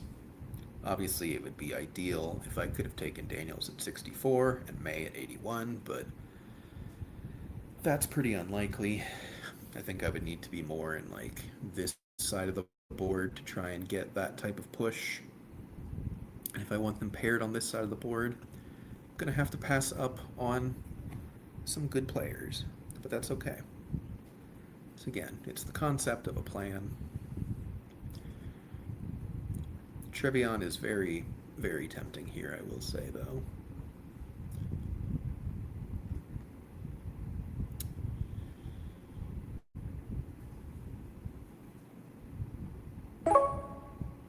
Well, that's okay, because Drake May goes unstacked, so that's fun. I'm just going to take Trevion, then. We're going to bet on the Patriots without Drake May. Don't really know why they did that, but sure. Guess they're entitled to do whatever they would like with their money.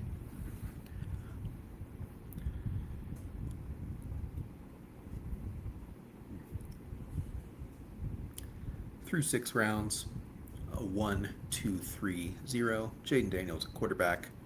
Brees Hall, Trevion Henderson at running back. CeeDee Lamb, A.J. Brown, Terry McLaurin at wide receiver. Was hoping for Drake May there. He went one pick before me, unstacked. And that's okay, because now we're just going to pivot and hope we can get Dak at 81 or maybe even 88. Depending on who else is there. As always, folks, appreciate everyone who is tuning in. If you are not subscribed to the Get Tilted channel on YouTube, please do so. We appreciate the support. Please like the video. And please also subscribe to the Fantasy Now Plus YouTube and Twitch channels, wherever you might be watching. Your support is greatly appreciated. And if you have any questions, anything you want to talk about in any realm of fantasy football, I am happy to have that discussion. Dynasty, redraft, keepers, best ball, general football, news, fantasy theory, all of the good stuff. Let's talk through it. Let's have conversations. Love engaging with the audience, love engaging with the community.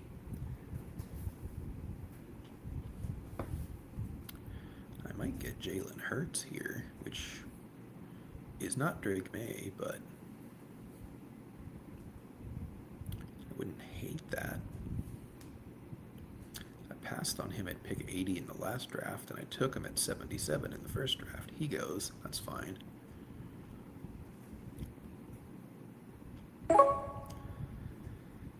No one's really standing out to me, so I am just going to pull up Dak Prescott, get the second QB, be done, not worry about that anymore. Both of them are ADP reaches, but that is fine, because I think they're both mispriced anyways, and I think Daniels should be going more in the early to mid 50s, and I think Dak should be going in the 80s. Early 80s, so that feels totally fine. Now we can kind of refocus in on running back, wide receiver, see if any tight ends fall to us that feel like values.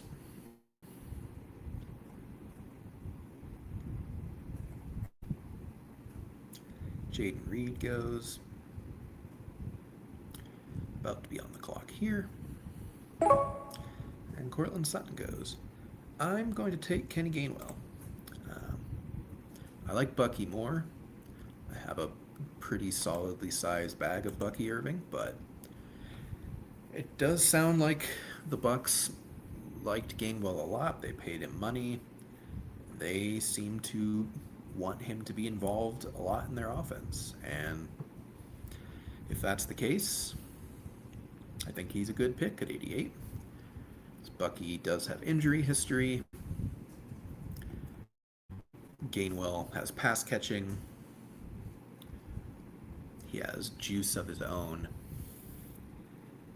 Has shown a good fantasy ceiling that I don't think any of us were expecting in Pittsburgh, but he's certainly not going to get, what was it, like 70-something catches again, but could get 40, 50.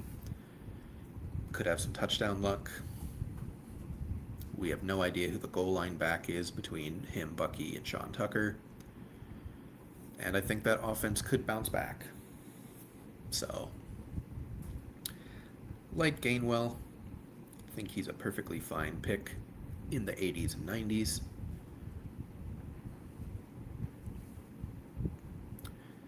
We are just about closing out the 8th round here.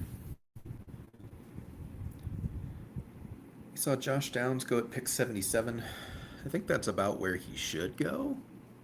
It's just kind of surprising to see him actually go there, but I don't really think Alec Pierce has any business going ahead of him, especially with the injury stuff, although Downs is now also dealing with a minor injury. But even still, I think Downs, if he does play in two wide receiver sets, is just a good pick. So it's a reach, but it's for a player that I think is acceptable to pull up early. And maybe you want different combos of Downs with some of the guys that usually go around him. I don't think that's bad. I don't think anyone in the seventh round range at wide receiver is markedly better than Josh Downs. I think most of them, frankly, are markedly worse than Josh Downs. So don't hate that at all. We're 2 picks away here. Definitely looking wide receiver, possibly tight end. Could double stack commander receivers with Diggs. And of course, Jaden Daniels. Diggs goes, that's fine. I think Addison's a good click. Of course, I love Harold Fannin. I just took him.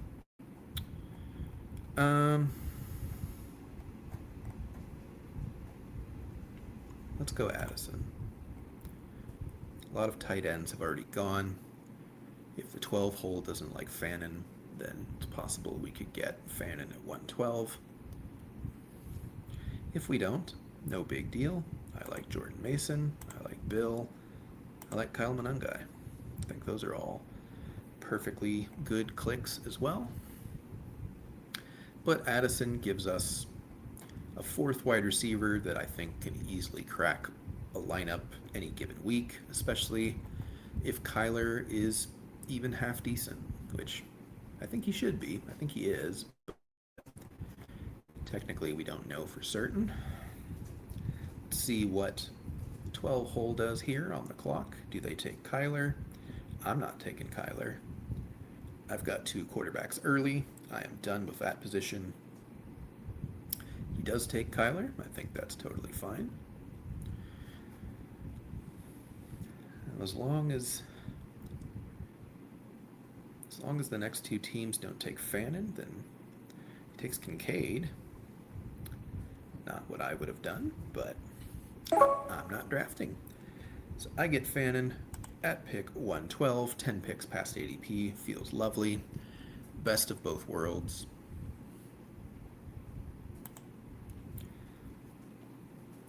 DFS Week 1 question.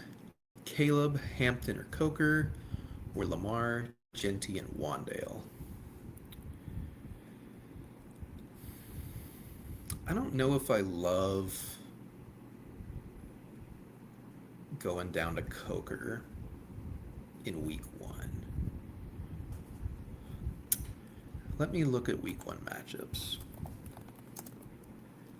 Love the DFS questions, by the way. Absolutely happy to answer those questions as well. I'm assuming this is DraftKings. Could be FanDuel. I don't know. I don't think it really matters from a salary perspective. So let's see here. So Lamar faces the Colts. That feels good. Genty faces the Dolphins, which feels great. I think Genty's one of the smashes of the week, but he will probably be pretty chalky.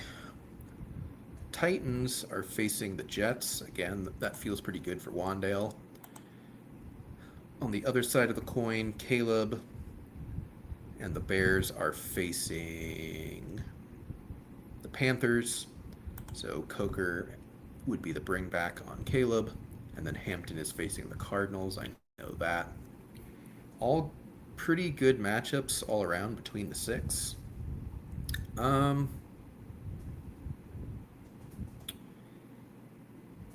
I think for me, it will depend on ownership between Genty versus Hampton. I think if the ownership is close, I would probably go the Lamar Genty Wandale side. But if we're talking like Genty's like 30% chalk and Hampton's like 12% chalk, then I would probably go on the Hampton side and just go for a bit lower ownership.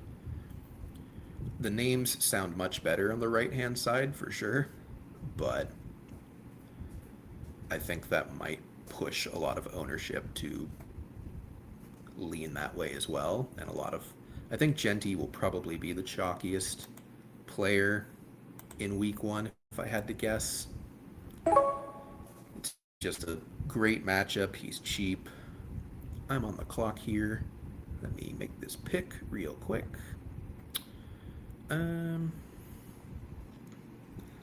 Let's go Khalil Shakir. Number 2 option in Buffalo. He's just going to be boringly fine all year for the Bills. But yeah,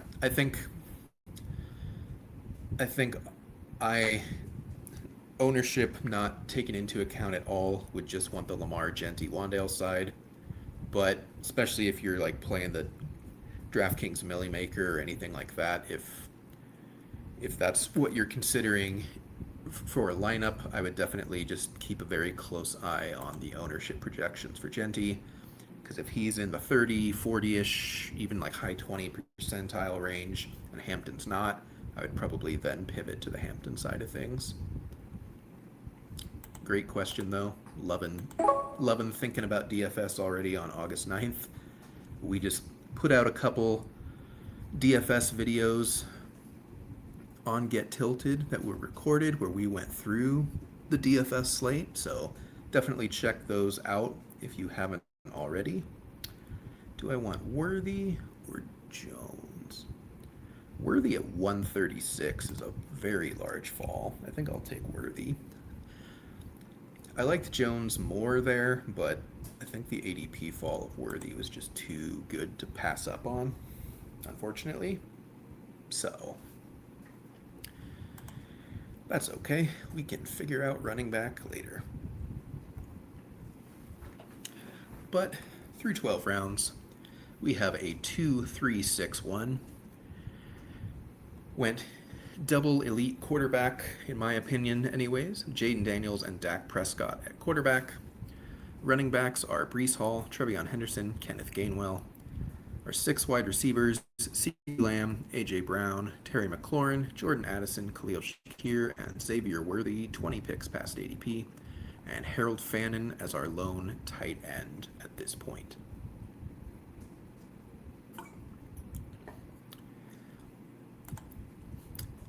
If you folks have any other DFS questions, dynasty questions, keeper questions, redraft, anything, please feel free, leave them in the chat. Love talking through it. I am definitely a sicko, so I have thought about all of this stuff ad nauseum, at great length. It doesn't matter that it's only August, as you can tell, because I'm drafting best ball teams for fun and for money. And we have 1 game of preseason played so far, so love the questions, keep them coming, happy to answer them. We're just about back up on the clock here.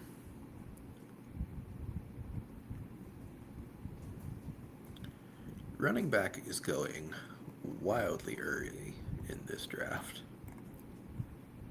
which does not feel fantastic, because we are still a little behind the 8 ball there. Strange goes, he was someone I was considering, and then Naylor goes, he was not someone I was considering. I will take Tyler Algier, little past ADP, as our 4th running back. It's ugly, it's gross. He's going to get goal line work. We're all going to hate it. The only question is, how many touchdowns does he get from that goal line work on a bad projected Cardinals offense? Could easily see a 6 touchdown season. You know, if you get 2 in the same game, you have a spike week that you really need. I'm not getting receptions out of him, I know that. I'm not getting a ton of rushing yards out of him most weeks, I would imagine, and I know that. And I'm okay with that. I really am. So, about to be back up on the clock here.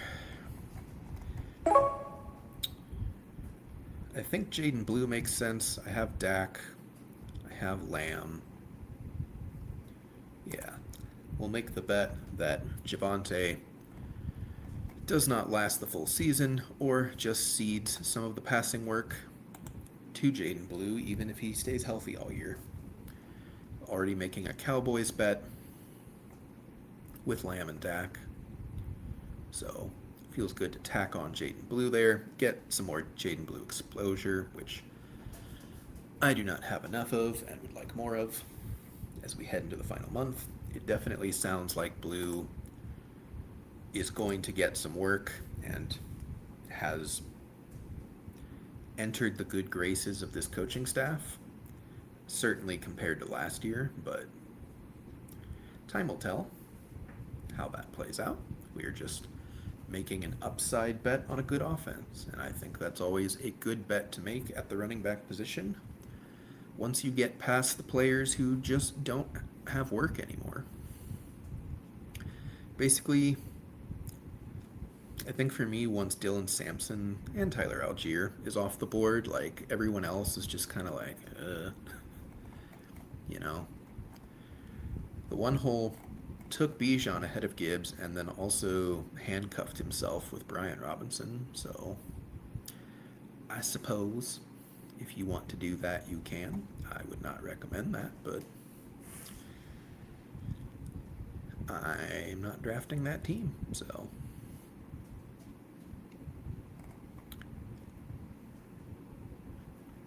Two picks away. I've got three guys in mind. I think you can tell by my exposures which one I would like the most at the top of this queue, but we'll see if he falls to me. Might get autoed right here, which would be sad, but that's okay. Does not. Is that the Bowers? Okay, so they do get Mendoza, which I think is good for them. Sweet. Omar Cooper Jr., way past ADP, as my 7th wide receiver. That feels excellent. And I think I'm done at wide receiver.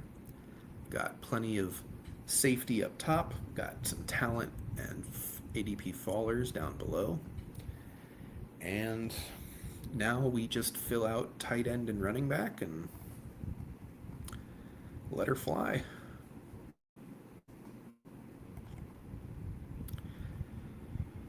Again, as with Sadiq, as with Geno Smith, as we've had this conversation basically all weekend, if they fall way past ADP, I will take them because I think they're solid bets to make, but I do not need Geno Smith by any stretch. I could use Sadiq on this team, but I'm not like clamoring for him.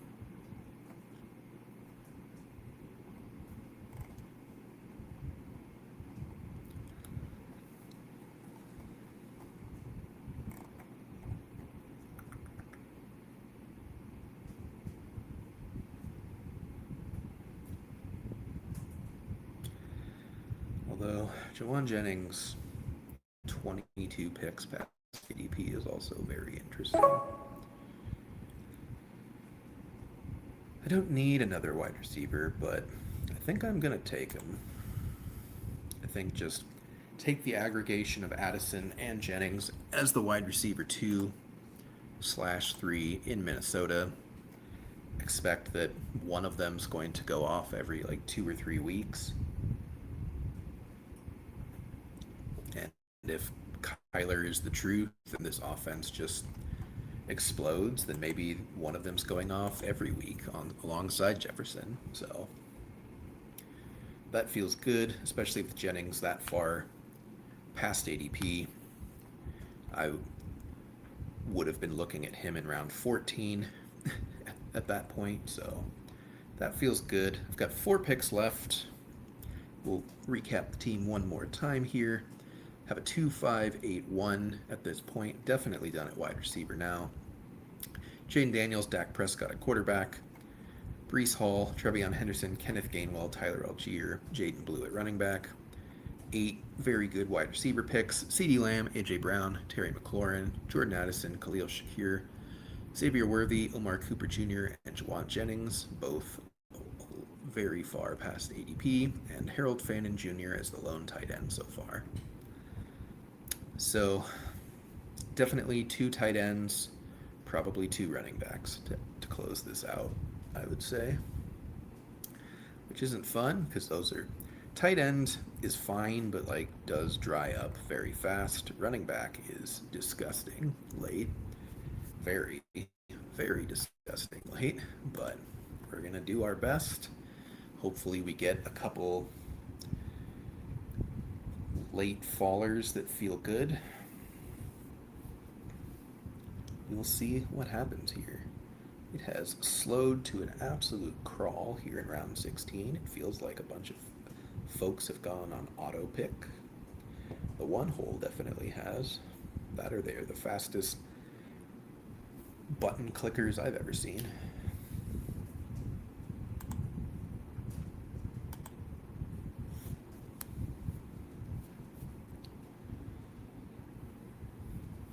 Basically every tight end besides the two that I took on the last team where I had Fannin, Dulcich, and Helm. Dulcich and Helm are the only tight ends left. All the other tight ends that I was hoping to pair with Fannin instead all went. Vermouth, Barner, Otten, and Kensteek. So hope to get at least one of these tight ends. Will feel better for sure as long as I get one of them. If I get both of them again, great. I'll deal with it.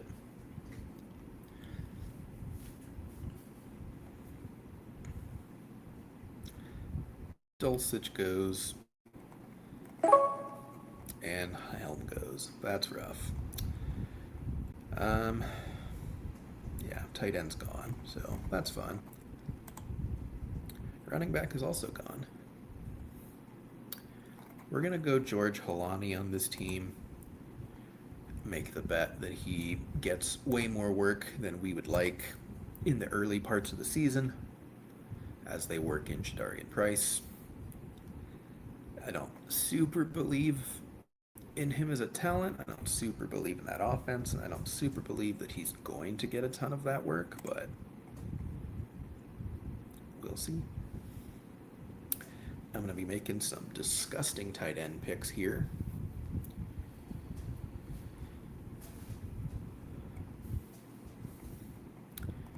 None of these teams should be taking a tight end, but would not put it past them.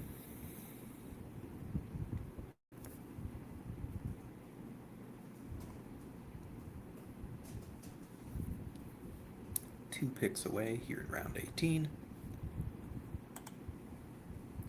If anyone has any last questions or thoughts to mull over, definitely feel free to reach out in the comments. Still happy to answer any questions here as we hang out for the last few picks.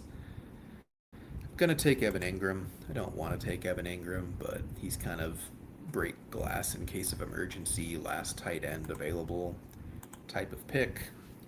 He's going to start.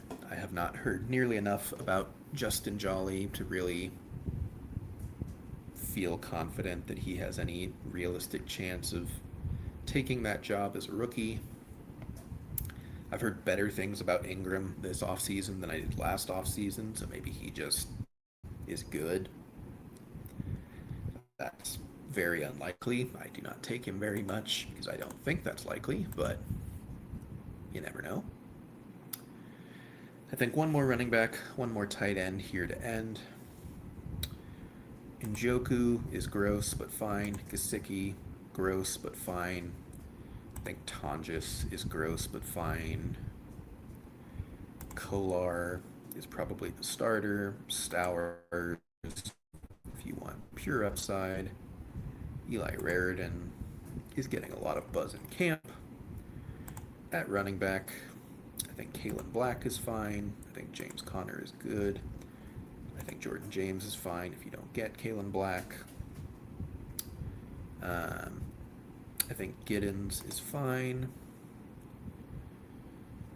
One of the Dolphins is probably fine, but I just don't really want the backup running back on a terrible offense projected like the Dolphins, so I don't know. I'm thinking I'm probably going to take one of the 49er backs here in unless they both go, which is possible.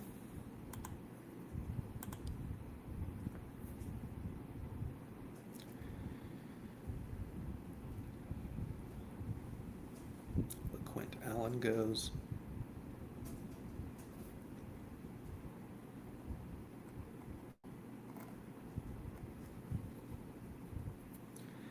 Kalen Black goes. 2 picks away here in round 19. Just about ready to wrap up this draft.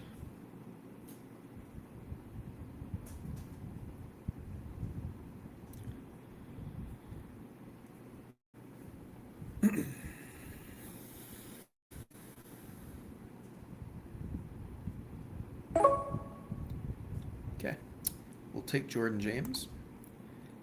Yes, he has broken ribs, but it's certainly not season-ending. There's even talk he comes back during the preseason at some point, so we hope he does that, and we hope he just takes the job. I have no good indication or lean one way or the other on who's getting that job. In San Fran, could easily be someone like James Conner if he's cut by the Cardinals, so it's a thin bet, absolutely, but it's at least an offense that I want to invest in. I would rather invest in that than take a shot on the Dolphins backup, because I don't want to take that shot, because I don't think that has any value whatsoever. Last pick will be tight end. The question is Njoku, Tonjes, Kolar, or Stowers. I have a lot of Stowers.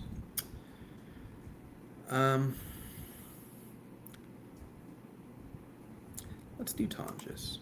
Basically everyone in San Francisco is getting hurt. Maybe they play a ton of 12 because they're out of wide receivers to start the year. Alrighty, folks. Third and final draft in the books. Finish up with a 2-7-8-3. Jaden Daniels and Dak Prescott at quarterback. Breece Hall, Trevion Henderson, Kenny Gainwell, Tyler Algier, Jaden Blue, George Halani, and Jordan James at running back.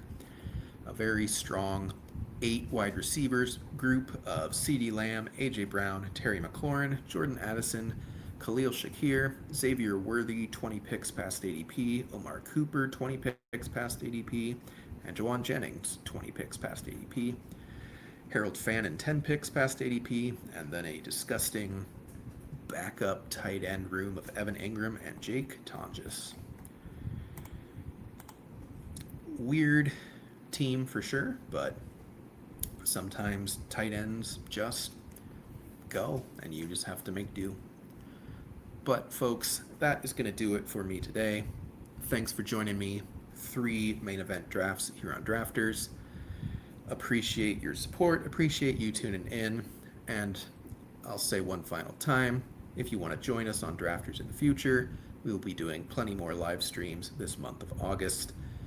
Please use our promo code FN Plus to sign up for Drafters if you haven't already.